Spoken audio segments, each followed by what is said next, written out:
Kung wala na po, ay tayo po ay mananalangin na muli. Panginoon, maraming salamat po sa umagang ito, Panginoon. Salamat, O God, kay Sister Leia na ginamit mo bilang daluyan ng iyong mga salita. Tunay nga po, Panginoon, na kayo na po, Panginoon, na nakakabatid, Panginoon, kung gaano yung relation namin sa iyo, Panginoon.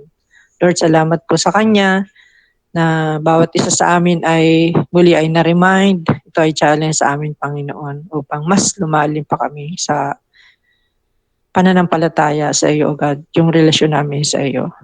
Lord, pagpalain mo po ang kapatid namin, Sister Leia Salazar, ng kanyang asawa, Panginoon, Pastor Alvin. At patuloy mo siyang gamitin, Panginoon, sa lahat, Panginoon, upang makapagbahagi ng iyong mga salita, O God. Palakasin mo sila, Panginoon, spiritually, Panginoon, and physically. And Lord, yung mga desire ng puso nila, yung mga panalangin nila sa iyo, Panginoon, Jesus name, Panginoon, ito ay kiniklaim na namin, Panginoon, ito ay marireceive nila, Panginoon, kung ito ay kalooban mo na, Panginoon. Maraming salamat po sa buhay nila, Panginoon.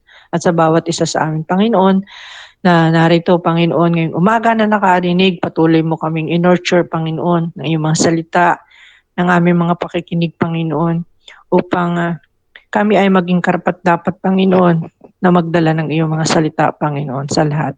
Lord, turuan mo kami, samahan mo kami, Banal na Espiritu, Panginoon, upang sa bawat paglakad namin, sa bawat pagsasalita namin, Panginoon, at pagdadala ng iyong mga salita, ito ay magkaroon ng kabuluhan, Panginoon, para sa mga tao, Panginoon, na nakakarinig.